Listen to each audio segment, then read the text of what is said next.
सौराष्ट्र वितपाद पंकजा गणविराज रमणीय कुशला विदेश की पत्नी कमलासन प्रिया सरस्वती वसुदेव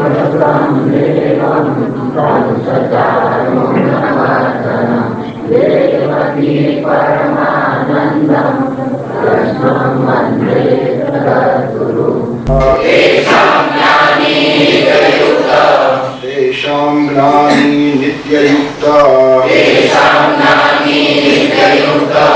एक भक्तिर्विशिष्यते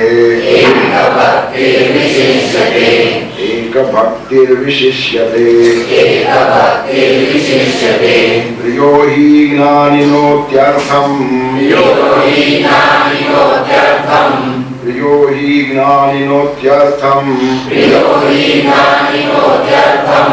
अहं स च मम प्रियः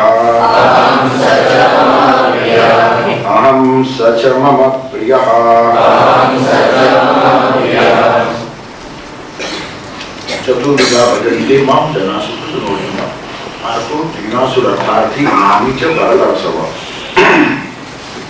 चार प्रकारना भक्तो મને ભજે છે અને બધા સુકૃતિ છે, પુણ્યશાળી છે, સારા કામો કરનારા છે. ઉપર જે દુષ્કૃતિઓ કીધા છે ભજતા નથી, દુષ્કૃતિના બધા સુકૃતિ માં ચાર જે બતાવ્યા આર્ત જિજ્ઞાસુ અર્થાર્થી અને જ્ઞાની. દુઃખ રળવા માટે ભગવાનની પાસે જાય તે આર્ત, જાણવા માટે જાય છે જિજ્ઞાસુ, માંગવા માટે જાય છે અર્થાર્થી. એમાં પાછા તે જોયું પોતાનું દુઃખ રળવા જાય અને આખા જગતનું દુઃખ રળવા જાય, પોતાના માટે જાણવા જાય અને જગતના કલ્યાણ માટે કશું જાણીને આગળ વધે.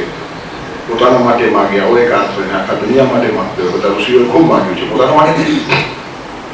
દુનિયાભરની વાતો મને મળવી જોઈએ. હું વ્યાપક થયેલો, જેનો હું વ્યાપક થાય ને એના હુંમાં આખો વિશ્વ સમાઈ જાય. આપણા હુંમાં આપણને છોડીને બીજો આવતો જ નથી. આટલો સંકુચિત હુંનો કોચરો બનાવી છે આપણે.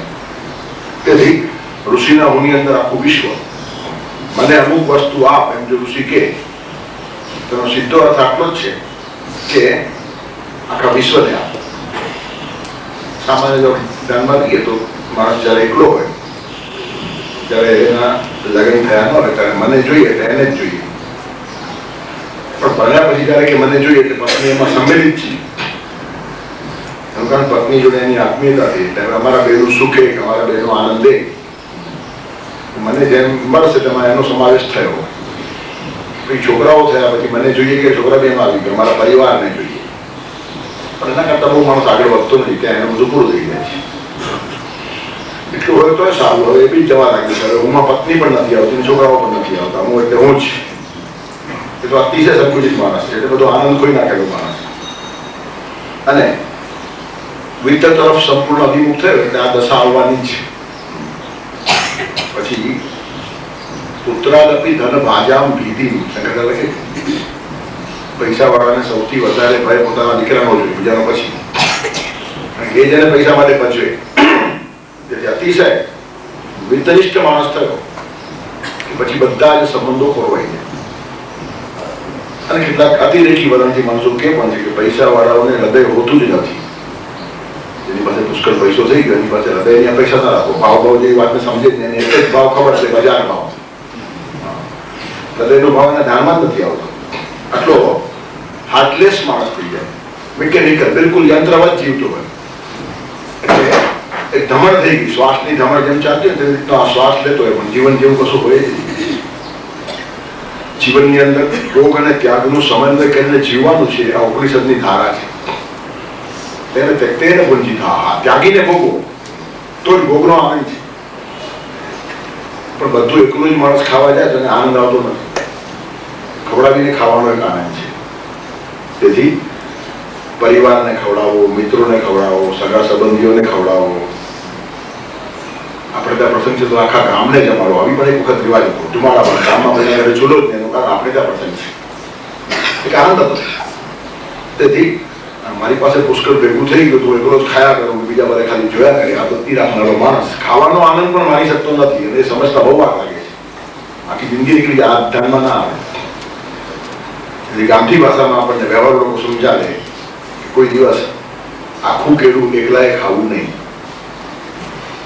એક જ ખેડૂત તો અડધું થોડું બીજા આપણે અડધું ખાઓ, પણ તમે ખાઓ ને એ શોભાસ્પદ જ નથી, દ્રશ્ય જ ખરાબ લાગે, એટલું વિકૃત લાગે. આ તો પછી ઘરમાં સંતાઈને ખાવ કદાચ ખાવું છે, પણ કાંઈ બીજો માણસ બેઠો છે ને વાંદરા જેવો ચર્યા કરતો માણસ શોભે નહીં. આ સભ્યતા છે.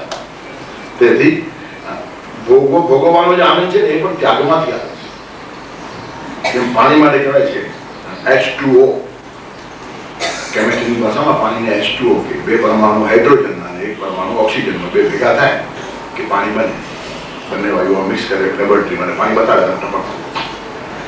ત્યારે બે પરમાણુ આના હોય H એટલે હાઇડ્રોજન, H2 અને પછી O એટલે ઓક્સિજનનો એક પરમાણુ થાય તો પાણી થઈ જાય. પાણી માટે સંસ્કૃતમાં શબ્દ છે જીવન. જે પાણીની વ્યાખ્યા H2O કેમિસ્ટ્રી આપી તેમ જીવનની વ્યાખ્યા આપવાનો વિનોબાજીએ પ્રયત્ન કરેલો આની ભાષામાં, કેમિસ્ટ્રીની ભાષામાં. પહેલામાં છે H2O, તો એને લખ્યું T2V, એટલે ત્યાગ, ટુ એટલે બે પરમાણુ ત્યાગના અને એક પરમાણુ ભોગનો હોય તો તમારું જીવન બહુ સરસ ચાલે. બે ભાગ ત્યાગ અને એક ભાગ ભોગવો. તમારી પાસે રહેલી સંપત્તિનો 1/3 તમને ભોગવવાનો અધિકાર છે. બાકી ખર્ચાઈ જવું જોઈએ સમાજની અંદર, પરિવારની અંદર. પછી રાજાનો ટેક્સ હોય કે ધર્મનો ટેક્સ હોય કે ભગવાનનો ભાગ હોય કે સખાવત હોય કે દાન હોય કે તમારે જ્યાં ખર્ચવું હોય ત્યાં પ્રત્યેક માણસ 1/3 વિત્ત જ મારું છે એમ સમજે. એના જેવો આનંદી માણસ બીજો નહીં. એનું કારણ તમે ભાવનો વિસ્તાર કરી શકો, અને ભાવથી વિસ્તર્યો તે માણસ વિકસ્યો કહેવાય, અને ભાવથી સંકુચિત થયો તે માણસ વિનાશ તરફ ગયો. તેથી ત્યાગ તરફ જવાની જે મનોવૃત્તિ છે તે ધીરે ધીરે વધતી ગઈ. ભોગવવાની ના નથી, ભોગથી ભાગવાની વાત છે, પણ ભોગોનો અતિરેક હંમેશા અકળાવનારો હોય છે. બહુ જ ભોગવાન માણસો કંટાળેલા હોય, થાકેલા હોય, અકળાઈ ગયેલા હોય, ચીડાઈ ગયેલા હોય, આનંદ નથી આવતો. આનંદ લેવાની પણ કલ્પના છે, આનંદ લેવાની પણ સમજણ હોવી જોઈએ, અને એ પણ શાસ્ત્રો પાસે ગયા વગર ખબર પડે છે. આપણને ખેંચી લેવામાં આનંદ છે એમ લાગે, શાસ્ત્રો કીધે છોડવામાં આનંદ છે. ખેંચવામાં તાણ છે, તણાવ છે, ટેન્શન છે, પકડ છે. છોડવામાં રિલેક્સ, મુક્તિ થઈ જાય.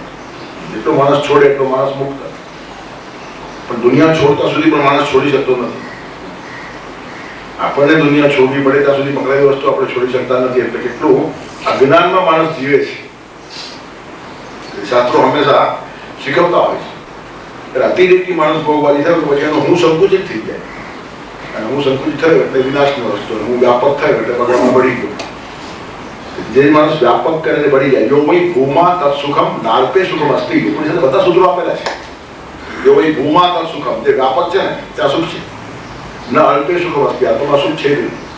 તમે જેટલા ટૂંકા થાઓ, જેટલા વામણા થાઓ, જેટલા બટકા થાઓ, જેટલા સંકુચિત થાઓ, જેટલા એકલ પેટા થાઓ, જેટલા સ્વાર્થી થાઓ, તેટલો તમારો આનંદ ખરાબ થઈ જાય. એમાં ફરક પડે નહીં. આ બધા અનુભવની સૂત્રોના સિદ્ધાંતો છે. પછી વારે ઘડી એની ટ્રાય કર્યા કરે મૂર્ખાઓ કહેવાય. સમજીને તરત શાસ્ત્રોને અનુસરીને માણસ ચાલવા લાગે, એ બહુ જ મહત્વનો માણસ કહેવાય.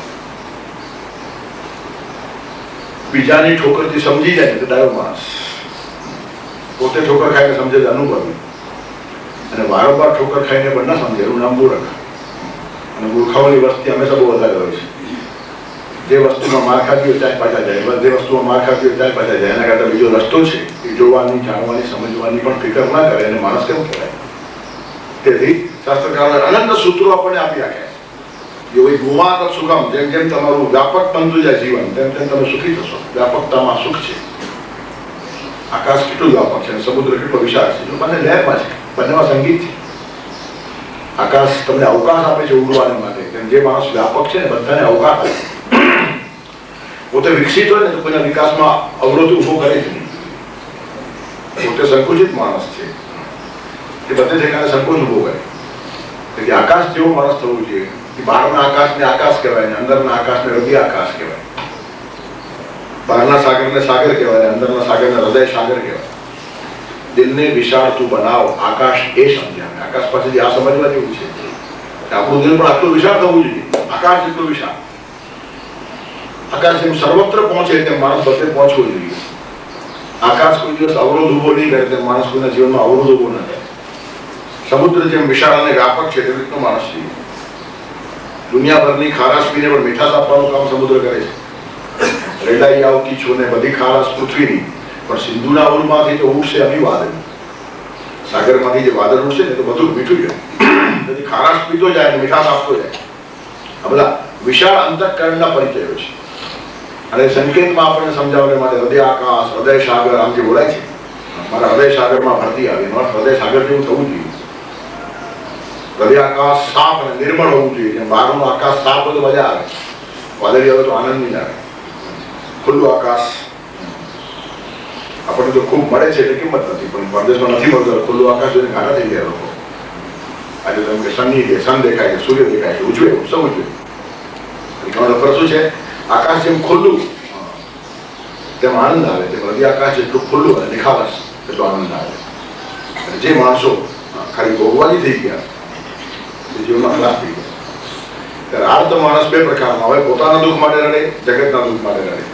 જિજ્ઞાસુ બે પ્રકારના હોય, પોતાના વિશે જાણવાની ઈચ્છા રાખે, પોતાના દુઃખો શા માટે જાણે અને જગતમાંથી પણ દુઃખો કેમ જાય તેના રસ્તા શોધવાનો પ્રયત્ન કરે. જિજ્ઞાસુ છે, તારે જીવને જાણવું છે, જગદીશને જાણવું છે, સૃષ્ટિને જાણવી છે. આ બધી જેમ વ્યાપકતા આવતી જાય તેમ જિજ્ઞાસા પણ મોટી થાય. અને અર્થાર્થી પોતાના માટે માંગે આટલું નહીં, એનો હું વ્યાપક થયો એટલે એની માંગણીઓ બધા આવી જાય. સર્વેત્ર સુખી ન સંતુ, સર્વે સંતુ નિરામયા. ઋષિની માંગણી સર્વેત્ર સુખી ન સંતુ, જગતમાં બધા જ લોકો સુખી થાય. હું જ માત્ર સુખી થાવ એવી પ્રાર્થના હોય નહીં ઋષિની, હોય તો ઋષિ કહેવાય નહીં એને. સર્વેત્ર સુખી ન સંતુ, સર્વે સંતુ નિરામયા. બધા જ નિરોગી થાય, કોઈ રોગથી પીડાય નહીં. આવી આખા દુનિયા માટે માંગણી કરે. સર્વેત્ર સુખી ન સંતુ, સર્વે સંતુ નિરામયા, સર્વે ભદ્રાણી પશ્યંતુ. બધાનું કલ્યાણ થાય.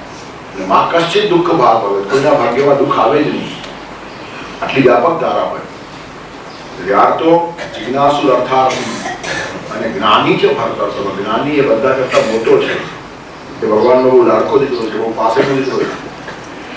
આ ત્રણને અતિક્રમી ગયેલો છે. કદાચ એ ત્રણમાંથી પસાર બી થયેલો છે. એક જ જન્માનો માણસ જ્ઞાની થાય છે એમ આગળ આવશે. બહુનામ જન્મનામ અંતે જ્ઞાનવાન મામ પ્રપદ્યતે. બહુ સિસ્ટમેટિક ગીતા બધું બતાવ્યું છે. તેથી આ જીવનમાં જે માણસ જ્ઞાની ભક્ત હશે તે કોઈ કાળે આર્થ ભક્ત બનશે, જિજ્ઞાસુ ભક્ત બનશે, અર્થાર્થી ભક્ત બનશે. હવે જ્ઞાની ભક્ત થયું છે, કારણ એક પછી સ્ટેજ આગળ માણસ નીકળતો જાય. તેથી ચતુર્ભુજા ભજંતી મામ ધનાસ્મૃતિનું જૂનું આર્તો જિજ્ઞાસુ અર્થાર્થી જ્ઞાની છે. ભરતર્ષભ એમાં જે જ્ઞાની ભગવાનને અતિશય ગમ્યો, અતિશય પ્રિય છે, વિકસિત જીવ છે, એના માટે કે આ ચાર પદે છે. પણ તેસામ જ્ઞાની નિત્યયુક્તા એક ભક્તિ વિશિષ્યતે. એમાં જે જ્ઞાની છે ને તે નિત્યયુક્ત છે, મારી સાથે કાયમ જોડાયેલો છે. 24 hours and 365 days. ભક્તિ પાર્ટ ટાઈમ હોતી નથી. એટલે જ્ઞાની માણસની ભક્તિ છે ને એ સનાતન હોય, શાશ્વત હોય, સ્થિર હોય, સદાકાળની હોય. તેસામ જ્ઞાની નિત્યયુક્ત એક ભક્તિ વિશેષ છે. પાછળની એક ભક્તિ છે, એક નિષ્ઠા છે, ચલિત થાય નહીં. આપણી તો નિત્ય ભક્તિ હોતી જ નથી. ટાઈમ જ નક્કી હોય ભક્તિનો આપણો, સવારના 5 થી 5:30, પછી બધું ગમે તેમ ચાલે. અને ગમે તેમ ચાલવા માટે જ ભગવાનને અડધો કલાક મનાવી લઈએ કે આખો દિવસ બહુ તોફાન કરવાનો છું, પણ મને કઈ દોષ ના લાગે એવું સાચું હશે. દોષ ન થાય એટલા માટે પ્રાર્થના કરવાની સવારના, દોષ ચલાવી દેવા માટે નહીં. ભગવાન પાસે સવારના 5 કલાક બેઠા, મસ્તક અને હૃદય એટલું પવિત્ર થઈ જાય કે આખા દિવસમાં ખોટા કામો થાય નહીં. આપણું બિલકુલ ઊંધું છે, ખોટા કામ તો કરવાના છીએ, પણ તને યાદ કરીએ છીએ આ સ્તોત્ર એક લાંચ છે તો અમારા પર તરાપ નહીં પાડતો. દુનિયામાં લાંચ આપવાની ટેવ છે ને તેમાં તો ભગવાનને બી લાંચ આપો. આપણી પ્રાર્થનાની અંદર પણ પાવિત્ર પ્રાર્થના એટલે હૃદયનું શુદ્ધિકરણ. ભગવાન તારી પાસે બેઠો સવારના 5 કલાક, અડધો કલાક, પછી ખરા આખા દિવસમાં ખરાબ વિચાર આવે કેવી રીતે, ખરાબ વાણી બોલાય કેવી રીતે, ખરાબ વર્તન થાય કેવી રીતે. પ્રાર્થનાનું પરિણામ 24 કલાક જોવા મળવું જોઈએ. તો પછી તમે નિત્યયુક્ત એટલે આખો દિવસ મંદિરા વગાડે છે એમ 5 કલાક ભગવાન પાસે બેઠા પછી એની છાયા, મધુર છાયા બાકીના 24 કલાક ઉપર પડતી. કોઈ પણ કામ કરે ત્યારે સવારના ભગવાન પાસે બેઠો એ વાત યાદ આવે. ભગવાનની આંખમાં આંખ મિલાવી મને ખબર છે ભગવાનને શું ગમે છે. એક પણ વર્તન ભગવાનને નહીં ગમે એવું થાય નહીં, એક પણ શબ્દ ભગવાનને નહીં ગમે એવું બોલાય નહીં. જો શાંતિ દુનિયામાં ઝઘડાઓ થાય, પ્રત્યેક માણસ ભગવાનને ક્રાઇટેરિયા બનાવે. નિત્યયુક્ત મીન્સ પ્રાર્થના સમયનો ભગવાન આખો દિવસ દરેક કર્મમાં યાદ આવવું. સ્વકર્મણા તમભ્યર્ચ્ય સિદ્ધિ મિંદતિ માનવ. ભગવાન પાસે તમે ધ્યાનમાં બેઠા, આખો દિવસ ધ્યાન રાખો. અને આખો દિવસ ધ્યાન રાખશો તો જ ભગવાન પાસે ધ્યાન રાખશે. પરસ્પર સંબંધિત છે. ભગવાનને શું ગમે છે તે ધ્યાનમાં રાખીને જે માણસ આખો દિવસ વર્તે છે એને ધ્યાન રાખતા વાર લાગતી જ નથી. અને એ ધ્યાન જે માણસ રાખતો નથી તે ધ્યાનની ગમે એટલી શિબિરો કરી આવે ધ્યાન રાખતું નથી. શિબિરો તમને ટેકનિક બતાવે, બીજું શું કરે બિચારા, તમારી અંદર ઘૂસવાની કોઈ હિંમત નથી. તેથી માણસે પોતે જ બદલવું પડે, બહારથી કોઈ બદલાવી શકે જ નહીં. આખો દિવસ એવી રીતનું ધ્યાન રાખે છે કે ભગવાનને ન ગમે એવી કોઈ કૃતિ મારાથી થાય નહીં, તો એને ધ્યાન રાખતા વાર નહીં લાગે. ધ્યાન સહજ છે, ધ્યાન લગાડવાનો હોતો જ નથી, લાગી જાય છે. લગાડવામાં પ્રયત્ન આવે, ઊંઘ લાવવા નથી, આવી જાય છે. આવેલી ઊંઘમાં કેમ હોય, ડોક્ટર કાંઈ થોડીક આપે ને માણસ પડે, પણ આરામ નથી મળતો, માથું દુખે છે ઉઠ્યા પછી. પરાણે આવેલી વાતો બધી આવી હોય, પરાણે ધ્યાન પણ આવવું જોઈએ. ઊંઘ આવી જાય તેમ ધ્યાન લાગી જાય. ધ્યાન લગાડવા માટે પ્રયત્ન ઠીક છે, બધું સામાન્ય છે, કેજીમાં કહેવાનું, પ્રાઇમરી સ્કૂલના છોકરાઓને કહેવાય. બાકી ધ્યાન લગાડવાની કોઈ ક્રિયા નથી. તમારું જીવન જેટલું વિશુદ્ધ અને સાફ ધ્યાન લાગીએ પોતાની મળે. નષ્ટ ક્રીડ કોબાલ જળવતલ મનસ્કયા કૃષ્ણ ગ્રહ ગ્રહિત આત્મા નવે નિર્દોષમ. નાનું બચ્ચું છે તો નિર્દોષ છે, પ્રત્યાકાશ સાફ છે, મનમાં કોઈ પાપ નથી. રમકડામાં પણ એનું ધ્યાન લાગે છે, એટલું ધ્યાન કે આજુબાજુની આખી દુનિયા ભૂલી જાય. તો બાળકનું જેમ રમકડામાં ધ્યાન લાગે છે તેવું તમારું સહજ ધ્યાન ભગવાનમાં લાગવું જોઈએ. બાળકને હજી ભગવાન ખબર નથી, પણ જે વસ્તુમાં મન પડો છે તેનું ધ્યાન લાગી જાય. એમના પરિણામ થાય છે. ચોમાસામાં બાળક લીલોતરી જુએ, લીલું ઘાસ ચારે બાજુ જુએ તો એટલું બધું પરિણામ થાય છે કે એનો ઝાડો પણ લીલા રંગનો આવવા લાગે છે. કારણ આટલા ધ્યાનથી દરેક વસ્તુને પીએ છે, પણ આપણું ધ્યાન હજાર ઠેકાણે ભટકતું હોય છે. તેથી ભગવાન સાથે નિત્યયુક્ત જોડાયેલો માણસ છે ત્યારે પ્રત્યેક ક્રિયામાં ધ્યાન રાખે છે. કોઈ પણ ઠેકાણે બોલવાનો પ્રસંગ આવ્યો ત્યારે ભગવાનને યાદ કરો. ભગવાન તને નહીં ગમશે તેવું આ મોટામાંથી કઈ નીકળવું નહીં જોઈએ. નફો નુકસાનમાં નહીં હોય. કોઈને શું લાગશે ને કોઈને સારું લાગશે તો આપણું કંઈક વધારે સારું ચાલશે વગેરે હિસાબ કરે. ઠીક છે, વ્યાસપીઠને અપડાવે છે. વ્યાસપીઠ એ બહુ મોટી ગુરબીર છે. 5000 વર્ષથી વેદવ્યાસે ઊભી કરી છે. વ્યાસને અમાન્ય હોય અને ભગવાનને ન ગમતો તેવો એક પણ વિચાર વ્યાસપીઠ પરથી ન કહેવાય. બધા શ્રોતાઓ ભાગી જાય તો પણ સાંભળવા માટે આવતીકાલે કોઈ ના આવે તો પરવા નથી. મારી ભગવાનની પૂજા ચાલે છે.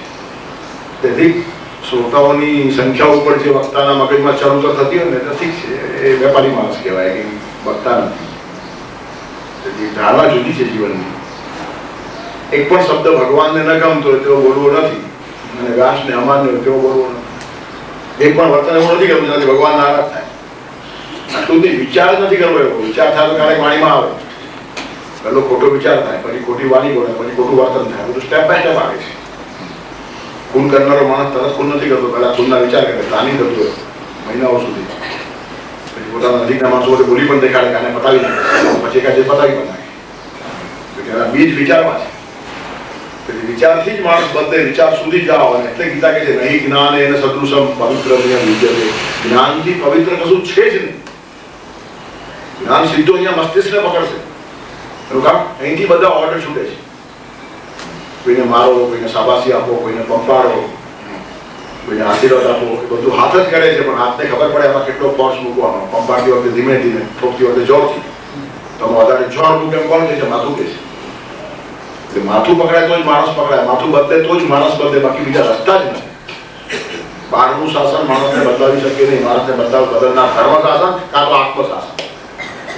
ધર્મ શાસનની પણ કેટલીક મર્યાદાઓ છે. ધર્મ અંદર સુધી ઘૂસે, પણ આપણે ઘૂસવા દઈએ તો. બહારનું શાસન તો અંદર ઘૂસી શકતું જ નથી. તમે ગુનો કરો તો પોલીસ પકડે, પણ મનોમન પાપ કરો કોણ પકડે? તમારા મનમાં કોઈ વિચાર આવ્યો ને પોલીસને ખબર નથી પડતી, અને પોલીસને પોતાને વિચારને આવતા એ મહેનત કરતો કે આ વિચારો કેમ નીકળે. તેથી અંદર સુધી બાહ્ય શાસનને પ્રવેશ નથી. ધર્મ શાસનને છે, પણ તમે જો એન્ટ્રી આપો તો, નહીં તો નહીં. ધર્મ શાસનમાં તાકાત છે તમારા હૃદયને સ્પર્શવાની, હોય તો જ ધર્મ શાસન કહેવાય. પણ માણસ સાચું સમજીને પણ ખોટું કરતો હોય છે.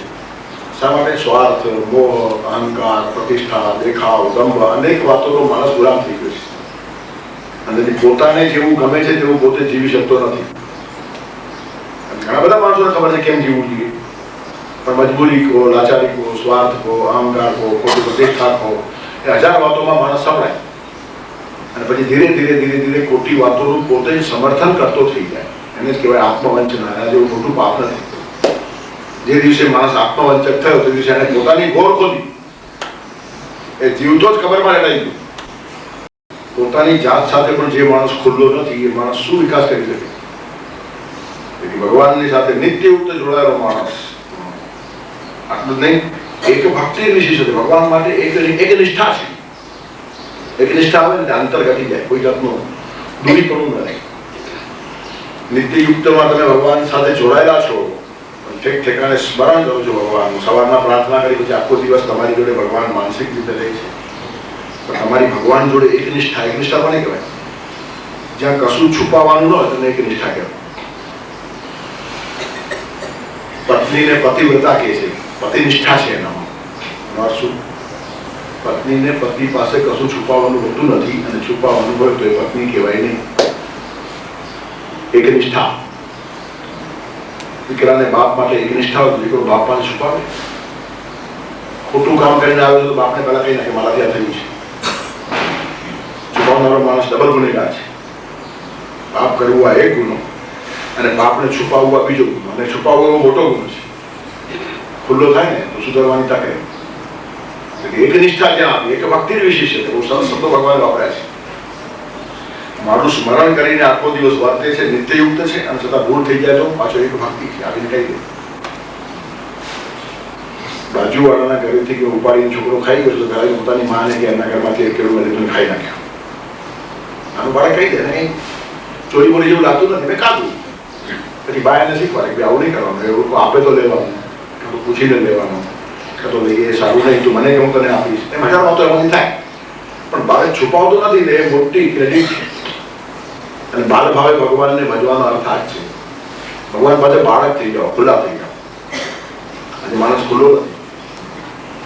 સંબંધો એકનિષ્ઠ રહ્યા જ નથી. પતિને પત્નીથી ઘણું બધું છુપાવવાનું હોય છે, પત્નીને પતિથી ઘણું બધું છુપાવવાનું હોય છે. ભાઈ ભાઈથી ઘણું બધું છુપાવે છે, બાપ દીકરાથી ઘણું છુપાવે છે, દીકરો બાપથી ઘણું છુપાવે છે. બધી એકનિષ્ઠાઓ ગઈ છે. એનું કારણ ભગવાન માટેની એકનિષ્ઠા રહી છે. ભગવાન જોડે એક ભક્તિ થાય ને તે માણસ કોઈ પણ નિષ્ઠાવાન સંબંધો કેળવી શકે. નહીં તો બધા સંબંધોમાં નિષ્ઠા ચાલી જાય. એટલે આજના કાળમાં જે મોટામાં મોટી હાનિ થઈ છે આ હાનિ થઈ છે. ગૂંચવાય છે બધા, ખબર નથી બધી ગૂંચવાડો ક્યાં કરે, ગૂંચવાડો અહીંયા કરે છે. ભગવાન માટેની એક ભક્તિ ગઈ એટલે સંબંધો મારી નિષ્ઠા ગઈ, અને સંબંધો મારી નિષ્ઠા ગઈ એટલે બધા સંબંધો ઉપર ક્યાં થઈ ગયા? ચહેરા ઉપર ચહેરો લગાવીને બધા માણસો ફરે છે. કોઈ પોતાનો જેવો ચહેરો છે ને એવો દેખાડવા તૈયાર નથી. તેથી બનાવટી જીવન થયું આખું. આપણે જેવા નથી તેવા રજૂ થવામાં આપણને ગૌરવ લાગે છે. આ કેટલી હીન વાત છે. પોતાના સ્વ સ્વરૂપે માણસ પ્રગટ થઈ શકતો નથી. એના જેથી માણસની કોઈ કંગાલી જ નથી. અતિશય કંગાલી મોટામાં મોટી આ હોય. અને બધા જ સંતો શાસ્ત્રો એક વાત વગાડીને કહે છે, જગતમાં એક જ વાત કરવા જેવી છે, પોતાની જાતને વફાદાર રહો. કયો માણસ સ્વસ્થતાથી, શાંતિથી, સમાધાનથી જીવી શકે? જે માણસ પોતાની જાતને છેતરતો નથી. હેમ્લેટ નાટકની અંદર શેક્સપિયરે બહુ સરસ વર્ણન કર્યું છે. એક ડ્યુકનો છોકરો પરદેશ જાય છે, અને ત્યારે ડ્યુક સદા એ છોકરાને ઉપદેશ કરે છે. પેલું પરદેશ જાય છે તો કેટલીક વાતો ધ્યાન રાખે. કેટલો લાંબો ઉપદેશ છે. આમ દોડવાનું ભરીને છે. અને બધા જોવાની હવે મોઢે કરી નાખવા જેવું છે. કોલેજમાં કરાવતા એક કાળે તો કઈ બધું એમ ભણવા વાળા જતો નહીં, પણ એક કાળે આવી સારી વાતો કવિતાની જેમ યાદ રહેતી. અને બહુ સરસ ઉપદેશ, એમાં વ્યવહાર ઉપદેશ પણ છે. એમ જીવવાનું. neither a borrower nor a lender be, borrowing blunts the edge of husbandry and lending loses both friend and money. જાય છે પ્રદેશમાં ધ્યાન રાખજે. neither a borrower nor a lender be, પૈસા ઉછીના દેતો નહીં ને ઉછીના કોઈને આપતો નહીં. આ બાપાએ એ છોકરાને આપેલો સંદેશો. એનું કારણ ઉછીના પૈસા લેશે તો કરકસર કરવાની ટેવ ખલાસ થશે. પૈસા નથી તો ઓછામાં જીવવાનું, પણ માગીને વાપરવાના એ ટેવ સારી નહીં. કરજદાર થઈ ગયા. અને કરજો શબ્દ એવો જ છે, કલાકાર ને પછી જો શું થાય છે પછી એમાંથી બહાર નીકળવું અતિશય અઘરું છે, અંદરૂણી.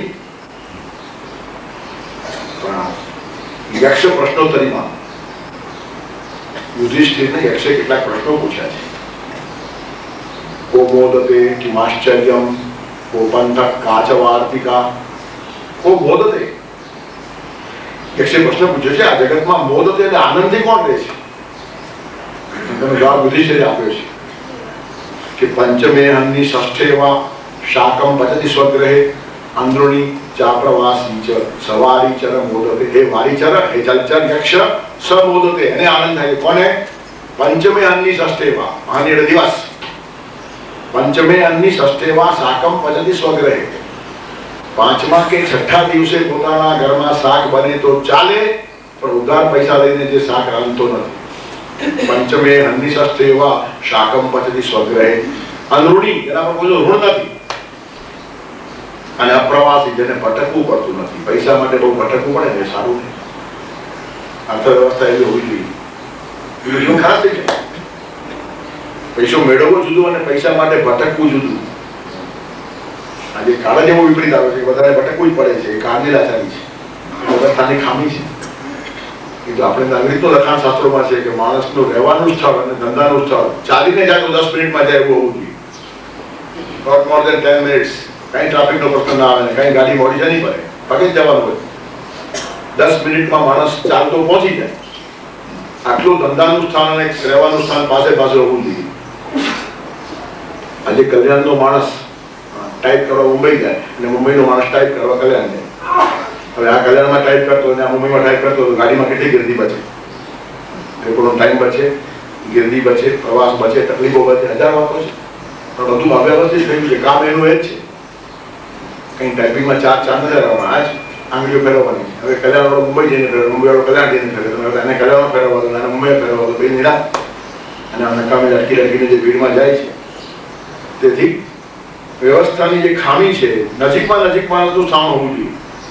બહુ પૈસા માટે ભટકવું પડે એ સારું નહીં. ધર્માર્થ કામ શમેવ સેવ્યાહ. ધર્મ, અર્થ અને કામ, 3 ભાગ કરી નાખો. 8 કલાક પૈસા માટે આપવાના, જેટલા ભગવાનને આપવા એટલા આપવા. 9મો કલાક આપવાનું તૈયાર નથી. અને આજે ગવર્મેન્ટે 8 કલાક નક્કી કર્યા છે તો શાસ્ત્રીય છે. અને પછી શાસ્ત્રનું સેન્કશન છે. આ કપવું નથી, યોગ્ય દિશામાં છે. 8 કલાક બહુ થઈ ગયા. અને આપવું તો ભગવાન કામ આપી જ દેશે. 16 કલાક ફરીને વધારે મળે છે પણ એક માન્યતા છે. કેટલીક ખોટી ખોટી માન્યતાઓ પકડાઈ જાય. આમ કરીએ તો જ આમ થાય, આવું નથી હોતું. એક બ્રાહ્મણ એક ગામમાં માંગતો હતો, માગીને ઘરે આવે ને પછી ખાઈ પીને બધું પૂરું કરે. પછી એની પત્નીએ કીધું કે આપણા પાસે વસ્તુ નથી, તમે એમ કરો ને 2 ગામમાં ફરો તો. સવારે એક ગામમાં ફરો, સાંજે બીજા ગામમાં ફરો. પત્નીના આગ્રહથી એને શરૂ કર્યું. પણ સામે લોકો જે આપતા હતા અડધું થઈ ગયું. 2 ગામમાં ફરીને ઘરે એટલું જ આવે. બહુ શાંતિથી માણસ વિચારે. લોરી વાળો ઘણીવાર લોરીની પાછળ સૂત્ર લખતા વાંચવા જવા. એમાં એક સૂત્ર લખે છે कि भाग्य से अधिक और समय से पहले किसी को कुछ भी मिलता नहीं. गमे એટલું જો તમારા ભાગ્ય કરતા વધારે મળે અને ટાઈમ પાક્યાથી વહેલા મળે. ભાગ્ય से अधिक और समय से पहले किसी को कुछ भी मिलता नहीं. આ લાચારી નથી, આ સંતોષ અને સમાધાન છે. મહેનત કરવાની, સવાલ નહીં, 8 કલાકનું કામ કરીશ. પછી પરમાત્મા જે આપશે એટલામાં સારી રીતે હું જેવું એવું ભગવાનની ઈચ્છા છે. જો એનાથી સારી રીતે જેવું તો એટલા ભગવાન આપી જશે. ભગવાન જો આપવા થાય તો 24 કલાક મહેનત કરાવીને આપે એવું નથી, 8 કલાકમાં જ આપી. કારણ બાકીના 8 કલાક મારે જુદી રીતે જીવવા છે. મારો પરિવાર છે, એમને પ્રેમ આપવા ટાઈમ ન રહે, બધો ટાઈમ ધંધામાં જાય તો કેમ ચાલે? એ સંતોષ અને શાંતિથી પણ જીવવું પડે. ભલે 4 પદાર્થો ઘરમાં ઓછા આવશે, પ્રેમ છે ને જીવતો હોય તો પ્રેમ બની જશે. વસ્તુઓ તો ઘરમાં આવશે, કદાચ દોડધામ કરીને 2 વસ્તુ વધારે આવે ને તો પણ લાવવા જેવી નથી. એ સમજણ સમાજને આપવી પડે. સંતોષ પરમમ સુખમ સંતોષમેવ પુરુષસ્ય પરમ નિધાનમ. એ જે કહ્યું છે ને કે આપણે ઓછું કમાયું એટલા માટે નહીં, આપણે શાંતિથી જીવીએ એટલા માટે કહ્યું છે. ઘણા માણસો ઊંધો વાત કરે, સંતોષથી રહીએ તો પછી કંઈ મળે જ નહીં આપણને. એવું નથી, મળવાનું મળી જ જાય છે. પણ સંતોષ રાખશો તો બીજા જીવન માટે સમય મળશે, પત્ની માટે ટાઈમ મળશે, છોકરાઓ માટે ટાઈમ મળશે, સગા સંબંધીઓ માટે ટાઈમ મળશે, મિત્રો માટે ટાઈમ મળશે, હરવા ફરવા ટાઈમ મળશે, રમવા ટાઈમ મળશે. એ બધા જીવનના જરૂરી અંગો છે. બધા ઉપર તરાપ મારીને બધો જ ટાઈમ જો પૈસો ખાઈ જાય તો પછી માણસ ગુંગળાય, અકળાય. કારણ કે બધી ભૂખો કાયમ રહી ગઈ. એક જ ભૂખ સંતોષ અને રોટલાની. પણ મનને ભાવનાની ભૂખ છે, બુદ્ધિને વિચારોની ભૂખ છે, આત્માને ધ્યાનની ભૂખ છે, હૃદયને નિસર્ગ દર્શન અને પ્રભુ દર્શનની ભૂખ છે. એના માટે ટાઈમ જ નીકળે માણસ તો. તેથી બધા લોકોનો ટાઈમ આપણે એક જ વસ્તુને ખવડાવી દીધું, બાકી બધા ભૂખે મરે, બધા અંદર ભૂખે મરતા હોય. ખાલી પેટ જ ભરાય અને હૃદય ભૂખે મરતું હોય, માથું ભૂખે મરતું હોય, તો આ શરીરમાં સુખથી રહેવાય કેમ? સંતોષમેવ પુરુષસ્ય પરમ વિધાનમ કહેવાળાઓ માણસો કે તમે ન કમાવો એમ કહેવાનો ધંધો નથી, પણ ક્યાંક તમારે મર્યાદા બાંધવી જ પડશે. અને તમને મળશે એવું નહીં ને મળી ગયું તો પણ સુખી થશો એવું ક્યાં છે પાછું? ધારો કે મેળવી દીધું, ચાલો 24 કલાક ધંધો કરીને તમે કરોડ રૂપિયા મેળવ્યા, પણ એમાં શાંતિ, સમાધાન ને આનંદ મળશે એવી કોઈ ગેરંટી નથી. પોતાનું નથી જ મળતું એવું દેખાય છે. અનુભવ પછી એમ સમજાવે છે કે આ પણ ખોયું ને આ પણ ખોયું, નહીતર કે રહે ને ઉધર કે રહે. બધા જીવનો સાથે જીવવાની ક્ષમતા હોવી જોઈએ. એક ગુરુનો એક ચેડો ક્યાં ગીત તેલ લેવા મોકલાયો ગુરુ એને કેમ દુકાનો પર પેલો દુપેડો હોય ને હાથમાં એના દુપેડો, એમાં ઘી ના પડે, પેલા ઘી નાખ્યું, હવે તેલ લાવો, પેલું તેલ લાવ્યો, ક્યાં નાખવાનું? એને દુપેડો ઊંધો કર્યો, નાખો આ બાજુ, બંને બાજુ હોય ને પેલા વાટકા જેવાનું, આમ કર્યું. અરે તેલ તો નાખ્યું પડે, તને અકલ છે કે નહીં? 2 વાસણ લાવવા જોઈએ કે નહીં? આ ઊંધું કર્યું તો ઘી જોડાઈ ગયું, હોય નહીં એમ કે આમ એને જોયું ઘી જોડાઈ ગયું, તેલ બી ગયું. બરાબર આવું જ આપણું થાય છે. પૈસો મેળવવાને માટે બધું ભેગું કર્યું અને પછી બીજું મેળવવા માટે આમ કરો એટલે એ બી જાય, કરવું બી મળે નહીં, બંને જોડાઈ જાય એવું થયું છે. ભૌતિક જીવન પણ ખરાબ થઈ જાય અને બીજું બધું જીવન ખરાબ થાય. નૈતિક સાંસ્કૃતિક જીવન, દુપેડો ખાલી લઈને જેમ ચેડો પાછો આવ્યો તેમાં જીવનનો દુપેડો ખાલી લઈને ભગવાન પાસે આપણે જઈએ છીએ. બે વેળ થયા, બે સાચવવાની કલા છે અને એટલે વેચી આપે 8-8 કલાક. અને ઉલટા પરદેશીઓ એનું પાલન કરે છે. આપણા શાસ્ત્રોનું પાલન હવે ત્યાં થવા લાગ્યું છે ધીરે ધીરે. 5 વાગે દુકાન બંધ એટલે બાદ 4:45 પછી નવો ગ્રાહક અંદર લે જ નહીં, અને અંદર હોય તેને 4:30 વાગે કહી દે 4:45 પૂરું કરો, અમારે દુકાન બંધ કરવી છે. એનું કારણ દુકાન બંધ કરીને બહાર ઉભો રહીને માણસ તાળું મારે 5 વાગે.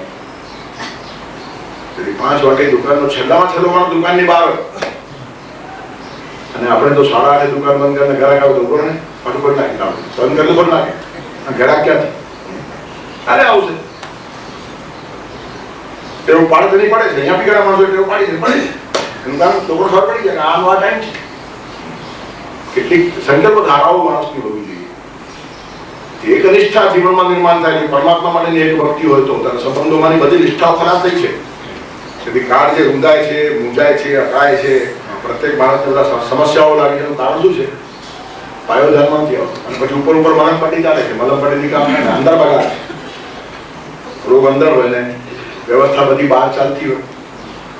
ડોક્ટર શું છે કે ભગવાન એવું સરસ કીધું, અહીંયા જ્ઞાની માણસ છે ને એવું પ્રકાશમાં જીવે છે. તેસામ જ્ઞાની નિત્યયુક્ત એક ભક્તિ વિશેષ. એક ભક્તિ એટલે જેની પાસે એક ભક્તિ છે કે એક નિષ્ઠા છે ને એની પાસે કશું છુપાવવાનું હોય નહીં. નાનું બાળક કેવું ખુલ્લું છે, ખુલ્લું એટલે નગ્ન. સંગઠન કે છે ભગવાનજી નગ્નો નિઃસંગ શુદ્ધો ભગવાન તમારી પાસે નગ્ન થઈને આવે છે. નગ્ન એટલે કશું છુપાવવા જેવું નથી. નગ્ન એટલે આકડા નહીં કાઢવાના, ઘણા માણસો મૂર્ખાઈ કરે. ભક્તિ કરવાની એટલે નાગા થઈને ના છો, આમ નહીં. અંદર તમે અનેક દુર્ખાઓ કરે છે, કાઢી નાખો. નગ્નનો અર્થ આ છે.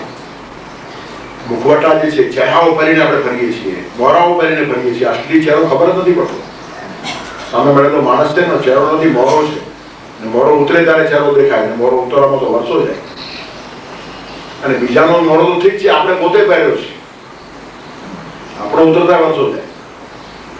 પોતાની જાત જોડે માણસ ક્યાં બેસે છે? તેથી મુખવટા પહેરીને, ચહેરાઓ પહેરીને, નવા નવા મોરા ઉપર ધારણ કરીને માણસ ફરતો હોય છે. અને પરિણામે જીવનની શાંતિ કોઈ બેઠો છે. શેક્સપિયર લખે છે કે વધુ દુકાર આઈધર બોર્ન નોર એન એન્ડર બી. ઉછીના લેવાની પદ્ધતિ છોડી દે, એનું કારણ કરકસર નહીં થાય અને પૈસા ઉડાવવા લાગશે. એનું કારણ મળે છે ઉદાહરણ લો ને, વાપરો. ઘણા મને ખબર જ ન હોય. પૈસા વાપરવા એટલે વાપરવા, પોતાનો હોય તો વાપરે ને પારકા હોય તો વાપરે. સમજદારીનો સવાલ છે.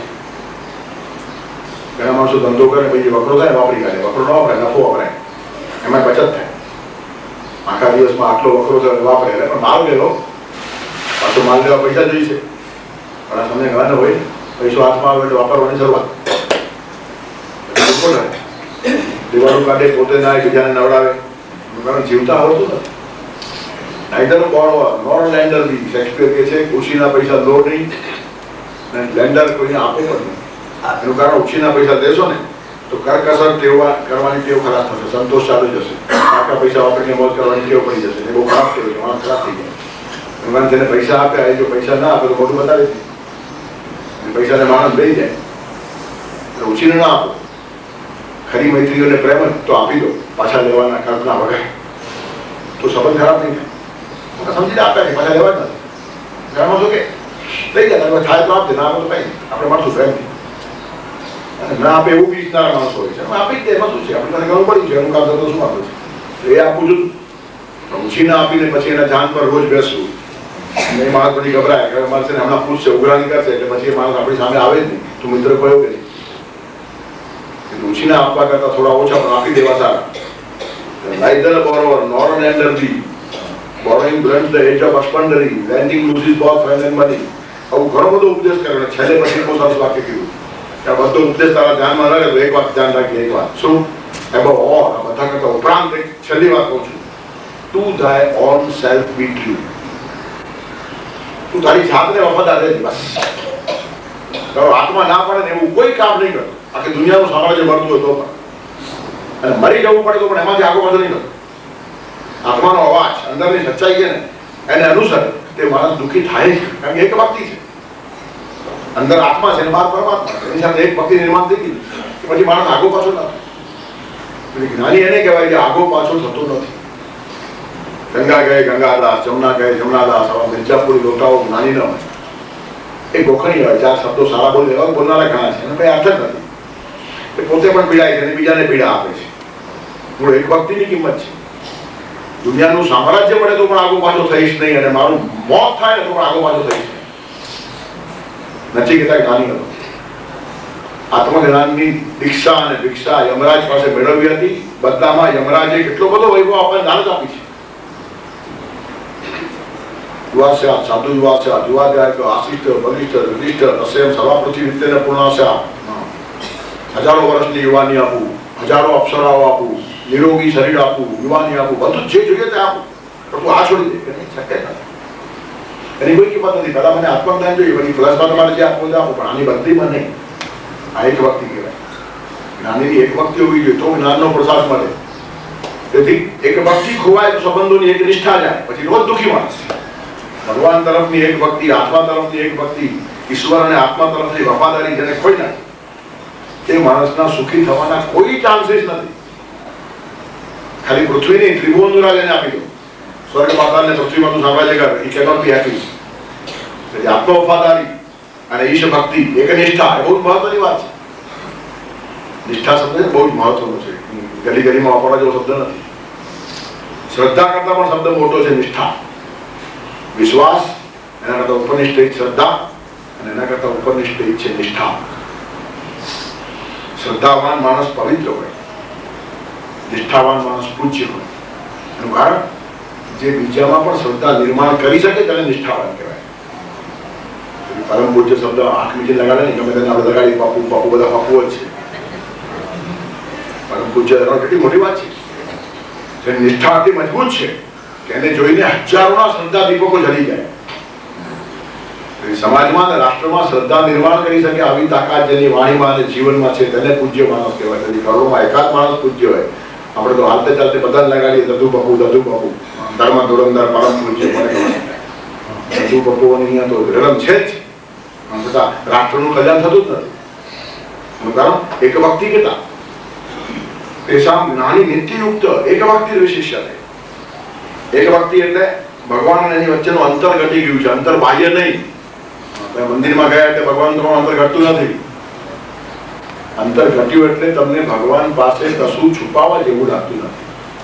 પતિ પત્નીનું અંતર તો જ ઘટ્યું કહેવાય જો એકબીજામાં છુપાવવા જેવું ન હોય તો. એ તો અંતર જ છે. 25 વર્ષની સિલ્વર જ્યુબિલી પરદેશમાં એક કપલે ઉજવી. કોઈ પૂછ્યું અમારામાં તો કોઈ ઉજવવા જેવું લાગતું નથી, ભારતનો એક માણસ ત્યાં છે, અમે તો 7 ભાવના સંબંધ માની 25 વર્ષમાં શું ઉજવવાનું? એ લોકોમાં શું છે, 25 દિવસ નીકળે તો મોટી વાત કહેવાય. 25 વર્ષ ગૌરવ લાગે. 25 વર્ષ તમે કાઢી ગયા કે નહીં, અમે 25 વર્ષ કાઢી ગયા એ તો અમે ઉજવીએ છીએ, પણ 25 વર્ષ સુધી અમે સાથે રહી શક્યાનું કારણ અમે જે મોઢા પહેર્યા હતા એવા ને એવા કાયમ રહ્યા, અને 25 વર્ષ સુધી પણ અમારી અસલિયત બહાર ના આવીએ, છુપાવવામાં કામયાબ થયા તે ઉજવીએ છીએ. બહુ પ્રમાણિક માણસો, પ્રમાણિક. એનું કારણ અમારી અસલિયત ખબર પડી હોત તો અમે ક્યારના છૂટા થઈ ગયા. અસલિયત છુપાવીને જ આપણા સંબંધો ટકે છે, એટલે બનાવટી સંબંધો છે, અને અસલિયત પ્રગટ થઈને જે ટકે ને સાદો સંબંધ કહેવાય. જેવો છે તેવો માણસને ઓળખીને એના ઉપર પ્રેમ રાખો. With all thy faults I love thee. તારી બધી જ કમજોરીઓ, તારી બધી જ નબળાઈઓ, તારા બધા જ દોષો મને ખબર છે, અને છતાં હું તને ચાહું છું. ખુલ્લો પ્રેમ છે. પ્રેમ કોઈ વસ્તુ પર આધારિત નથી હોતો. આધારિત થયો એટલે આધારિત વસ્તુ ગઈ કે પ્રેમ ગયો. એની પાસે પૈસા છે માટે પ્રેમ, અને પૈસા ગયા તો પ્રેમ ગયો. એની પાસે જ્ઞાન છે માટે પ્રેમ, એ માણસ ગાંડો થયો તો પ્રેમ ગયો. એની પાસે રૂપ છે માટે પ્રેમ, એ સ્ત્રી ગરડી થઈ તો પ્રેમ ગયો. તેથી પ્રેમ કોઈ વસ્તુનો મોહતાજ નથી. એ માણસમાં સદગુણો છે માટે પ્રેમ, આવતીકાલે દુર્ગુણી થયો તો પ્રેમની સાથે કોઈ કન્ડિશનલ શબ્દ આવે નહીં. પ્રેમ અને પ્રાર્થનામાં કન્ડિશન હોતી નથી. આપણે બધે જ કન્ડિશન, પ્રેમમાં કન્ડિશન અને પ્રાર્થનામાં કન્ડિશન. પ્રેમમાં પ્રિયતમ પ્રિયતમા એક કન્ડિશન કરતા હોય, પ્રાર્થનામાં ભગવાન સાથે માણસ કન્ડિશન કરતો હોય. આટલું કરતો આટલું કરીશ. ભગવાન કે ભૂખ્યો જરા હવે આટલું કામ થાય તો આટલું કરીશ. તારા માથા ઉપર ચાંદીનું છત્ર ચડાવી, આખું આકાશનું છત્ર તારા માથે ભગવાન તું છત્ર મૂકવાનું કે ભાઈ તારા 1000 કામ કરીએ બધા આવડું છત્ર મળે ભગવાનને. બધી જ કન્ડિશનલ વાતો છે. આપણી અંતર કેટલો પડી ગયો છે ભગવાનનું નામ બોલું. એક ભક્તિ વિશિષ્ટ છે, બહુ મોટી વાત છે. જ્ઞાની એક ભક્તિ છે, એક નિષ્ઠા. કારણ એ જે પરમાત્મા પાસે જાય છે ને તે લોભથી કે ભયથી. માણસો લોભથી ભગવાન પાસે જાય.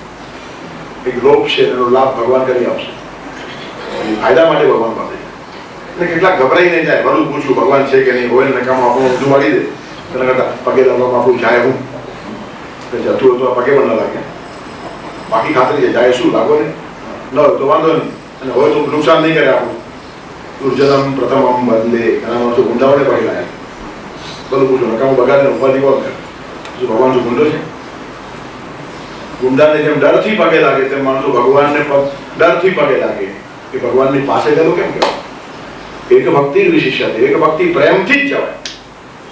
પરમાત્મા પાસે જે પ્રેમથી જાય છે તે એક ભક્તિ.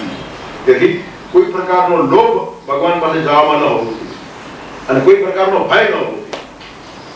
જઈશ તો ફાયદો થશે, નહીં જાઉં તો નુકસાન થશે. તેથી મંદિરોમાં ભીડ થાય છે. 99.99 હજારે એકાદ માણસ પ્રેમથી ભગવાનને મળવા જતો હશે. બાકી લાભ લોભ ભય આમાં જ માણસ પડેલો છે. બસ ચંદ્ર પર જાય ને બસ ચૂકી જાય.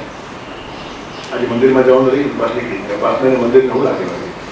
બસ એના ટાઈમે ગયું, તું મોડો પડી ગયો, મંદિરમાં ગયો હતો, વધારે મોડો પડ્યો તો બસ નીકળી જશે. અને તારા માટે ભગવાન બસ મોડી કરે એ સારું કહેવાય? તેમાં તો અમે ગયા પણ ભગવાનની એવી કૃપા, અડધો કલાક બસ મોડી થઈ. હવે તને બસમાં ચડાવવાને માટે બાકીને 80 માણસોને ભગવાન અડધો કલાક મોડો કરે, આટલો ભગવાન ક્રૂર છે? 80 માણસ તો ભગવાન નથી. તારી બસ વહેલી થાય કે મોડી થાય ભગવાન શું કરે? પણ આવા બધા કનેક્શન આપણે જોડીએ છીએ. એનું કારણ ભગવાન સાથે સંબંધ જ નથી, બસ જોડે સંબંધ. આપણને બસ મળે તો ભગવાન કૃપાળુ, આપણને બસ ના મળે તો ભગવાનનો ઠીક છે બધું કઈ વાતમાં મારે બસ નીકળી કેમ બોલો, ભગવાનમાં બસ શું નીકળી જાય? તેથી આપણા આ નુકસાન નફા નુકસાન ઉપર ભગવાનનું અસ્તિત્વ છે. આપણને ફાયદો તો ભગવાન સારો, અને આપણને નુકસાન તો ભગવાન ખરાબ. બસ આવું આપણું માપદંડ છે. કેમ જાણે આપણા સર્ટિફિકેટની ભગવાન રાહ જોઈને બેઠો હોય. ભલે આપણી રાહ ભગવાનને કહીએ, ભગવાન તો પરમ કૃપાળુ છે. ભગવાન મને ખબર છે તું કેવું છે બોલ ને, ભગવાન તમે તો પરમ કૃપાળુ છો, તારા કીધા વગેરે છે. મારે એ સમજો તું કેવો છે તે બોલ ને પ્રાર્થનામાં, ભગવાન હું આવો છું તું ખોલો થઈ જા, તો એક ભક્તિ કહેવાય. તેથી ભગવાનને વર્ણન જોઈતું નથી, ભગવાનને પાવિત્ર જોઈએ, ભગવાનને પ્રેમ જોઈએ છે. અને પ્રાર્થનામાં પ્રેમ અને પાવિત્ર હોવા જોઈએ. લોભ અને માગણી, ભીતિ અને ડર આ બધી વાતો પ્રાર્થનામાં ચાલે નહીં. તેથી જ્ઞાની એક ભક્તિ છે, એ ભગવાન પાસે ભગવાનના માટે જ જાય છે. અને આવો જે નિષ્પાપ અને નિર્દોષ માણસ છે ને તે ભગવાનને ગમે. પ્રિયો હિ જ્ઞાનીનોત્તરથમ. આ બધામાં જ્ઞાની છે એ અત્યર્થમ પ્રિય, મને ખૂબ જ પ્રિય છે. અહમ સચ મમ પ્રિય, હું એને અતિશય પ્રિય છું તેથી એ મને પ્રિય છે. અત્યર્થમ પ્રિય, જ્ઞાનીને હું અતિશય પ્રિય છું એટલે મારા કરતા બીજું વધારે પ્રિય જ્ઞાનીને છે જ નહીં. એવી રીતે અત્યર્થમનો અર્થ સમજીને જે પ્રેમ કરે, આવું બી થાય. અર્થ સમજીને જે પ્રેમ કરે છે જ્ઞાની, સમજદારીપૂર્વક જે પ્રેમ કરે છે, લોભથી અને ભીતિથી નહીં.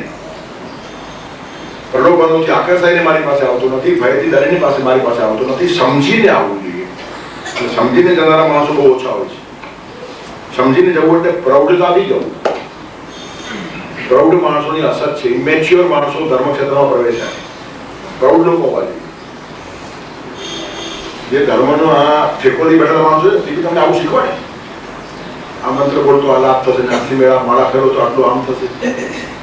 એ ધર્મનું કામ નથી કરતા, અધર્મનું કામ કરે છે. સાચો ધર્મ માણસને સમજાવતા જ નથી. ઠીક છે, તું માળા ફેરો તારું મન શાંત થશે, પણ ખોટું કામ નહીં કરતો એવું કેવું જોઈએ. અને જે ત્રાસ થાય છે તે ખોટા કામથી થાય છે. તો માળા પહેરવાથી મન શાંત થશે, સાચું શું છે તે સમજાશે અને સાચું કરશે, ત્યારે જ શાંતિ મળશે. ખાલી માળાથી શાંતિ નહીં મળે. તું આ 10 માળા કર, શાંતિ મળશે એમ ના કહેવાય.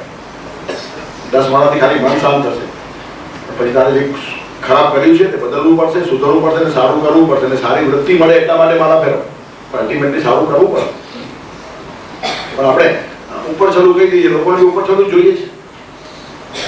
દોરા ધાગા તંત્ર મંત્ર કરતો તેની પાસે ભીડ વધારે. આને ધર્મને કઈ લાગે વળગી નહીં. એક દોરો ધાગો કોઈ ધાર્મિક માણસ બાંધી આપે ને બાંધી આપતો તો ધાર્મિક છે જ નહીં. આટલી સ્પષ્ટ સમજણ જીવનમાં આવવી જોઈએ. ગીતા જેવો ગ્રંથ જે દેશમાં 5000 વર્ષથી પડ્યો છે, ત્યાં બધા આવા તું ચાલતા હોય એના કરતા પરમ આશ્ચર્ય નથી બીજું. આટલો રેશનલ ગ્રંથ પડેલો છે, પણ તંત્ર મંત્ર જપ દોરા ધાગા ફલાણા મેલી વિદ્યા આદિ વિદ્યા ઉભી વિદ્યા ને બધી ભગવાનની વિદ્યા છે. અધ્યાત્મ વિદ્યાથી કોઈ મોટી નથી. અધ્યાત્મ જ્ઞાન નિત્યત્વમ તત્વ જ્ઞાનાત દર્શનમ એતદ જ્ઞાનમ, બાકી બધું અજ્ઞાનમ એમ સ્પષ્ટ ભગવાન કહે છે. એતદ જ્ઞાનમિતિ પ્રોક્તમ, અજ્ઞાનમ જ ન થાય. એના કરતા જે જુદું હશે બધું અજ્ઞાન છે. આત્મા તરફ પડો, પરમાત્મા તરફ પડો, એ જ સાચું જ્ઞાન છે. બાકી કોઈ દોરો કામ નહીં લાગે, કોઈ ધાગુ કામ નહીં લાગે, કોઈ મંત્ર જંતર કામ નહીં લાગે. મેલી વિદ્યા કરનારો પોતે પણ મેલો થશે, તમને મદદ કરશે, કઈ નીકળે નહીં એમાં. સત્ય ના થાય જીવનમાં. આપણા ધંધાઓ કરવા જેવા નથી, પણ ઇમેચ્યોર લોકો કેટલા છે. અત્યર્થમ અર્થ સમજીને જવાવાળા માણસો કેટલા ધર્મ ક્ષેત્રની અંદર અર્થ સમજીને આ જ્ઞાની ભક્ત જાય છે. અત્યર્થમ એટલે મને અતિ પ્રિય છે, અને અત્યર્થમ એટલે સમજીને આવે છે માટે મને બંને અવસરમાં અપેક્ષિત છે. અતિશય મને સૌથી વધારે પ્રેમ આ ભક્ત મને કરે છે અને એ પણ મને પ્રિય છે. અને જેને એકબીજા ઉપર પ્રેમ બેસી જાય એનું ધ્યાન તરત લાગી જાય. જો તમને જેના ઉપર પ્રેમ છે ને એ મારા તરફ યાદ આવે કે ગમે ત્યાં તમે હજારો માઇલ દૂર હો તો પણ એની પાસે છે. અને પ્રેમ ન ને માણસ પાસે બેઠો તો હજારો માઇલ દૂર છે. એનું કારણ તમે મનમાં એ જ સોચતા હો કે કેમ ટાળવો. પાસે બેઠેલા માણસને પણ ટાળવાનો પ્રયત્ન થાય, દૂર બેઠેલા માણસને પણ યાદ કરવાનો પ્રયત્ન થાય. આ જાદુ કયો છે? જાદુ પ્રેમનો જાદુ છે. હજારો માઇલ દૂર રહ્યા પછી પણ જેના પર પ્રેમ છે તે પાસે લાગે છે, અને પ્રેમ નથી એ સાવ પાસે બેઠો તો દૂરનો લાગે છે. તેથી ફિઝિકલી કે શારીરિક પાસે જઈને પાસે જવાતું નથી. પાસે લઈ જતા તત્વ છે પ્રેમ રસાયણ, અને એ અતિશય મહત્વની વાત છે. એ ધ્યાનનો કિમિયો છે. ધ્યાનની ચાવી પ્રેમમાં છે. પ્રેમ વગર ધ્યાન સંભવે નહીં. જ્યાં સુધી પ્રેમ નિર્માણ થયો નહીં ત્યાં સુધી ધ્યાનમાં પ્રવૃત્તિ કરવી અતિશય અઘરી છે. ભગવાન મહાવીર પાસે રાજા શ્રેણી ગયો, શ્રેણી અને નમસ્કાર કર્યા કે ભગવાન આપની કૃપાથી બહુ બધું સારું છે અને હું આપણી પાસે ધ્યાન શીખવા આવ્યો છું. બધા એમ બીજે ધ્યાન કરવું જોઈએ તો આપણા જેવો અધિકારી માણસ બીજું પણ મળે. ભગવાન મહાવીર સાક્ષાત ધ્યાન શીખવાડે એવી મોટી વાત નથી.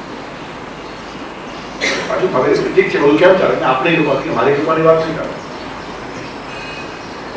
મારી કૃપાથી સારું ચાલે છે એમ નહીં બોલ. કારણ તું કયા પ્રકારના પાપ કરતો હશે મને ખબર નથી, અને બધામાં મારી કૃપા આવી જાય તો મને પણ સારું ન લાગે. ઘણા મોટા મોટા શ્રીમંત માણસો કોઈ સંતના હાજરીમાં કહેતા આમની કૃપાથી બધું મળ્યા, બધું દુનિયાનું લોહી પીને મળી ગયું. અને લોહી પીવામાં જો આ માણસ કૃપા કરતો તો કેટલો ભયંકર માણસ કહેવાય. જો એમની કૃપાથી મળ્યું હોય તો એકે માણસ તારાથી નારાજ ન હોવો જોઈએ. સંત કૃપાથી સંપત્તિ મળેલી હોય તો એ માણસ પોતે પણ સંત હોવો જોઈએ જેને પૈસો મળ્યો છે. પણ સંત કૃપાની વાત કરતો દુનિયા આખી માણસને ગાળ આપતી હોય તો સંત પણ ગાળનો ભાગીદાર થયો કે નહીં? સંતોની કૃપા હોય ને તે માણસ પણ સંત જેવો એની સંપત્તિમાંથી પણ સુગંધ આવતી હોય, સંપત્તિ પવિત્ર હોય. ત્યારે દુનિયાભરનું લોહી પીએ અને પછી એકાદ સંતને મૂર્ખ બનાવે આપની કૃપાથી. અરે ઘણાને કરોડપતિ શું કરી નાખ્યા, ખોટી વાતોનું સમર્થન કરીને તું ખલાસ થઈ ગયો. સંત તો ખલાસ થઈ જાય માણસ ખોટા માણસોના સમર્થનથી. તેથી દુનિયાભરના લોહી પીનારા માણસો અને તને આપણે સાત્વિક ઠરાવીને ખોટી ખોટી ઉપમાઓ આપી દઈએ, પરિણામે સમાજની અંદર કેટલો બધો ભ્રષ્ટાચાર થાય. સંતનું સમર્થન આ લોકો પોતાના ભ્રષ્ટાચારને છુપાવવા માટે જ માંગતા હોય છે અને આ ભોગા સંતો આપતા હોય છે. અને તેનું ભયંકર પાપ નથી. હજારો માણસોનો લોહી ચૂસીને પૈસો એકઠો કર્યો અને આપણી કૃપાથી આવ્યો હસતો, હા મારી કૃપાથી લોહી પીધું બધાને. તારી કૃપા હોય તો બધાને લોહી અને આપવું જોઈએ, પીવું નહીં જોઈએ. એક માણસ એમાં દૂધ પાતો હોય, કોઈ લોહી ન પીતો હોય. તેથી સંપત્તિ ભગવત કૃપાથી આવી હોય ને તો સંપત્તિમાં સુગંધ હોય. ભગવાન મહાવીર ભોગા નહીં હતા, એમને કીધું મારી કૃપા વચ્ચે લાવ નહીં. એનું કારણ તું કયા ધંધા કરવાને ક્યાં ખબર છે? પણ મહાવીરને ખ્યાલ આવી ગયો કે બોલે છે મારી કૃપાથી, અંદર આંખમાં જે ભાવ છે ને એ જે કંઈ મેળવ્યું છે ને મારા સામર્થ્યથી. અને આ બધા શ્રીમંતોનો અંદર ભાવ એ જ હોય છે, અમારા સામર્થ્યથી મેળવ્યું છે. પણ ખરાબ ન લાગે એટલે એકાદ સંતની કૃપા રાખવાની. લગભગ બધા મોટા ભાગના શ્રીમંતો એકાદ સંત રાખતા જ હોય છે. ઘણું બધું રાખે આ લોકો. તેમ સંતને બી રાખે. શા માટે? સાવ લગાડવાને માટે. અમે એના ભેગા છીએ, એને વાપરી ખાવાનું. મહાવીર કે છે નહીં, મારી કૃપાની વાત નહીં કરે. એનું કારણ છે તું શું કરતો છો મને ખબર શું પડે. તું રાત ચલાવતો ત્યારે ન્યાયી હોય, પ્રમાણિક સારી વાત છે. પણ આપણે ઓલું કર્યું હોય મારી કૃપા આવી જાય કે નહીં? ભગવાન તમે ગમે તેમ કહો, બધું તમારી કૃપાથી બહુ સારું ચાલે છે, રાજ્ય બી સારું છે, પણ તમે ધ્યાનની વાત કરો. ધ્યાન કેમ મારે કરવાનું? એ તો અઘરું છે. હું તમને આખું રાજ્ય આપી દઉં તૈયાર છું, પણ મને ધ્યાન શીખવાડો. વેચી ન શકાય એવી ચીજ છે ધ્યાન. તું રાજ્ય આપીને તને ધ્યાન આપવું એટલી તો શક્ય નથી. તમે ન વેચતા હો, બહુ પવિત્ર હો, પણ તમે કોઈને શીખ્યું એટલે એ માણસ વેચતો હતો એની પાસે લઈ લો. એને તો ખરીદવું હતું તરત. તારા જ નગરમાં એક છે પુણ્યો શ્રાવક કરીને, એની પાસે બહુ બચત માણસ છે. એ તને જો પોતાના સામાયિકનું પુણ્ય આપતો હોય તમે ધ્યાન નાખી દેશે. સામાયિક માટે ધ્યાન માટે મહાવીરે સામાયિક શબ્દો આપ્યો છે. રાજાને આ સામાન્ય માણસ એને ખરીદો શું વાર લાગશે? ગયા ત્યાં અને પુણ્ય શ્રાવકને મોકલાવી દીધો. પોતાના રાજ્યમાં લઈ ગયા મહેલમાં. તારું ધ્યાન મને આપ અને જેટલા જોઈએ એટલા પૈસા આપો. પરંતુ ધ્યાન વેચાય અને ન શું વેચાય? તને આખો ને આખો ઉપાડી લીધો તો તારા ધ્યાનને ઉપાડતા શું વાર લાગે? અને મારી સત્તા ખબર નથી. અડધી મિનિટમાં તને ઉપાડી દીધું, અહીંયા આવી ગયું. તને પણ ખરીદી દો, આટલી મારી તાકાત છે, તારા ધ્યાન ની વડે શું કિંમત જે હશે તે આપી દઈશ. કે રાજા તમે બીજ બોલો છો, મને ઉપડાવી શકો, તારું ધ્યાન ન લઈ શકો. ધ્યાન તો બહુ ઊંચી સંપત્તિ છે. અરે વિદ્યા પણ વેચાતી મળતી નથી. વિદ્યા ધનમ સર્વ ધનમ પ્રધાનમ ચોર હાર્યમ ન ચ રાજ હાર્યમ ન ભ્રાતૃભાજ્યમ ન ચ ભારકારી વેદમ જે વર્તતે એવ નિત્યમ વિદ્યા ધનમ સર્વ ધન પ્રધાનમ. વિદ્યા પણ વેચાતી ન મળે. તમે ગમે એટલા વિદ્વાનોને વેચાતા રહો પણ વિદ્યા વેચાતી નહીં મળે. વિદ્યા એ એવી મૂડી છે કે માણસે પોતે જ મેળવવી પડે. તો વિદ્યા પણ પોતે મેળવવી પડે. ધ્યાન કેવી રીતે બીજા પાસેથી વેચાતું મળે? કોઈ હોય નથી રાજા મને મારતા કરો থাকে મને કરોડ રૂપિયા આપીને ચારસો ને તો પણ ધ્યાન નહીં મળે. તલવારથી મને મારશો તો પણ ધ્યાન મળશે. અને તમે મને તારી પાસે મારી પાસે મને ખબર છે નૈનમ છેદંતી શસ્ત્રાણી નૈનમ દહતી પાવક ન ચૈનમ ક્લેદિયમ ત્યાગો ન શોષયતી મારુત. ત્યારે પછી ક્ષણિકને ભાન થયું કે આ સામાન્ય માણસ સાવ સીધો માણસ કરોડો રૂપિયાની સંપત્તિ પછી મારા ધ્યાન નથી આપતો. ધ્યાન કેટલું મેળવવા જેવું છે. પછી એને ખ્યાલ આવ્યો કે મારો અહંકાર એમાં બાધા બને છે. મહાવીર પાસે પણ અહંકારથી ગયો, આને પણ મેં ઉપડાવી લીધો. એમ ખેંચીને પરાણે ધ્યાન થતું નથી. ધ્યાન માટે પ્રેમ હોવું જોઈએ. અને પછી તપાસ કરી કે આ માણસનું ધ્યાન કેમ લાગ્યું? મહાવીરનું લાગ્યું ને આ સામાન્ય માણસનું લાગ્યું છે. એવું કયું જાદુ એ માણસે કરે છે?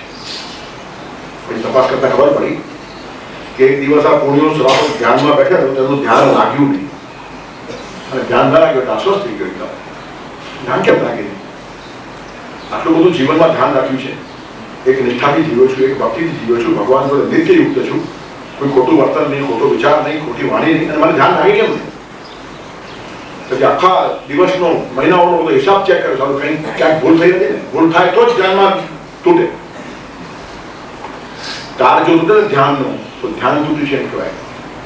કૃત સમત ઋષિ હતા, એમણે કપાસમાંથી સૂતર અને કપડા બનાવવાની કલા શોધી કાઢી. વૈદિક ઋષિ છે કૃત સમત. એક વખતે રૂ કાંતતા હતા કપાસ લઈને, તો ઘડી ઘડી તાર તૂટી જાય, ઘડી ઘડી તાર તૂટી જાય.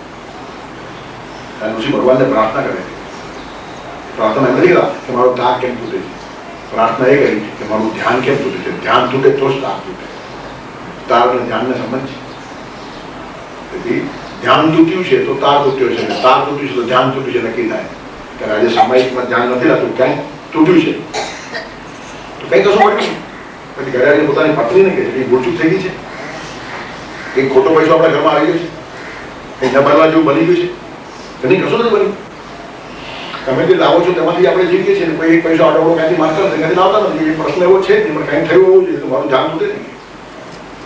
ત્યારે પછી એની પત્ની કહે છે કે આપણે બહાર છાણા સૂકવીએ છીએ ને, ત્યાં બાજુવાળા પણ સૂકવે છે, અને છાણા ભેગા કરતા કરતા એકાદ છાણું એમનું આવી ગયું, હું તો તપાસ કરી લઉં. જઈને બધા છાણા જુએ છે તો એક છાણું બાજુવાળાનું નીકળ્યું. એનું કારણ પોતાના હાથે બનાવેલા છાણાને માણસો ઓળખતા હતા એટલા ધ્યાનથી છાણા બનાવતા હતા. એના ઉપર બીજાના હાથની છાપ છે, આ છાણું મારું નથી. એ છાણું પાછું આપી હતા અને એનું ધ્યાન રાખ્યું. અહીંયા ખબર પડે ધ્યાન કોને કહેવાય. હજારો લાખો કરોડ રૂપિયાની હરામખોરી કરીને ધ્યાનના શિબિરો કરે નહોતો ધ્યાન થાય. પારકા ઘરનું એક છાણું પણ ઘરમાં ઘૂસી ગયું હોય તો ધ્યાન ન લાગે તો કરોડ રૂપિયા ખાઈને શિબિરો કરનારા માણસો પથરા ધ્યાન લાગવાનું ખાવા લાગે છે. એ ભગવાનની પણ મજાક કરે છે, ભક્તિની પણ મજાક કરે છે, અને પોતાની જાતની તો ભયંકર આત્મવંચના કરે છે. એક છાણું જો બીજાનું આવે ધ્યાન લાગે ને, એ ધ્યાનને પવિત્ર જીવનની અપેક્ષા છે, ધ્યાનને પ્રેમની અપેક્ષા છે, ધ્યાનને નિત્યયુક્તતાની અપેક્ષા છે, ધ્યાનને એક ભક્તિની આવશ્યકતા છે. તેષામ જ્ઞાની નિત્યયુક્તા એક ભક્તિ વિશિષ્યતે પ્રિયો હિ જ્ઞાનયોક્ત્યર્થમ. અર્થ સમજીને, સમજદારીથી, લોભ અને ભીતિથી નહીં, સમજીને આ માણસ જાય છે. એક ભક્તિ છે એટલે ભગવાન પાસે કશું છુપાવતો નથી. આત્મ વફાદારી જેની બહુ મોટી છે. પરમાત્માથી કશું છુપવું નહીં, તે થવાનું ન થાય. અને ખુલ્લા માણસને સજા થતી જ નથી. બાળક બાપ પાસે કબૂલાત કરી નાખે પછી બાપ સજા કરે, બાપ સજા ન કરે અને બાપ પણ ન કરે એની ધ્યાન રાખે. સરસ મજાનો ગ્લાસ બાળકના હાથે તૂટી જાય, બાને આવીને કે મારા હાથથી તૂટી ગયો. બાપુજીનો સ્વભાવ પડે, બાપુજી આવશે ને પછી મને મારશે તો બાકી ચિંતા નહીં કરું, સંભાળી લઈશ. પછી બા જ હળવેકથી કે હું આજે બધું ટેબલ પર સાફ કરી ફાંકો લાગે ને ગ્લાસ પડે તૂટી પતી ગયું, બાળકનું નામ પણ ના આવે. અને સામાન્ય બાપ પાસે પણ બાળક ખુલ્લો થાય તો બા એની કાળજી લે, તો ભગવાન પાસે ખુલ્લો થાય એની કાળજી ભગવાન કેમ નથી? એક ભક્તિ વિશિષ્ય છે જ્યાં અંતર નથી, છુપાવવાની મનોવૃત્તિ નથી. અને આપણે જે માનીએ છીએ તેવું આપણે જીવી શકીએ એના જેવું સૌભાગ્ય બીજું નથી. અમારા પોતાની જે માનસિક ધારણાઓ છે, જે સાચી છે, આત્માનો અવાજ છે, પરમાત્માનો અવાજ છે, ધર્મની જે આદેશના છે, તેને અનુકૂળ જીવવાની સુગમતા અને તત્પરતા આપણામાં પ્રગટે. બહારથી સુગમતા મળે અને અંદરથી આપણી તત્પરતા મળે. સુગમતા પછી મળે છે, પહેલા તત્પરતા આપણી હોવી જોઈએ. હું જે માન્યતા ધરાવું છું તે પ્રમાણે મારી જીવવાની તૈયારી છે એમ તમે નક્કી કરો, ભગવાન અનુકૂળતા કરી આવશે. હવે કાળ પકડ્યો છે સારી રીતે કેમ જીવાય તમે નક્કી કરો, સારી રીતે જીવવું છે તો આવા કાળમાં પણ સારી રીતે કેમ જીવાશે એની વ્યવસ્થા ભગવાન કરશે. પણ આપણે તો પુરાવામાં વહી જનારા માણસો છીએ, સારી રીતે જીવવાનો આપણો આગ્રહ જ નથી. એક નિષ્ઠા એક ભક્તિ ખરાબ થઈને પછી નાખીએ છીએ બધો આરોપ જમાના ઉપર. આ જમાનામાં પણ અતિશય પવિત્ર જીવનારા માણસો હજારોની સંખ્યામાં છે જેને ભ્રષ્ટાચારનો સ્પર્શ નથી. તેથી બધાએ ભ્રષ્ટાચારી થવું જેવું જરૂરી નથી, પણ માણસની અંદરની ધારણા હોવી જોઈએ. પરમાત્મા બધા માટે બંધાયેલો છે અને સંતોષથી જીવવાની તૈયારી અને આત્મ વફાદારી એ બે રાખીને માણસ જીવે તો પરમાત્મા એનું ધ્યાન રાખે છે જે પરમાત્માનું ધ્યાન કરે છે. પરસ્પર છે આ કે માણસ ભગવાનનું ધ્યાન કરે, ભગવાન એનું ધ્યાન રાખે. એટલું મોટું જ્ઞાની છે. ભગવાનને હજી પણ સંતોષ થયો નથી. હજી પણ એક બે શ્લોકો આના જ ચાલે છે. જ્ઞાની માટે ભગવાન પોતે પણ ખુલી ગયા છે. જ્ઞાની એની પાસે ખુલે ને તો ભગવાન બે એની પાસે ખુલે. પરસ્પર ખુલવાની વાત છે. તેથી કોઈ જાતની બનાવટ કે મુખવટો જ્ઞાનીના ચહેરા ઉપર હોતો નથી. એ ખરો જ્ઞાની છે. અને પછીનો જે એક શ્લોક છે એનું પાલન કરી રાખશું આવતા રવિવારને માટે. ઉદારા સર્વ એવૈતે જ્ઞાની ત્વાત્મૈવ મે મતમ આસ્થિત સંયુક્તાત્મા મામેવાનુત્તમાં ગતિમ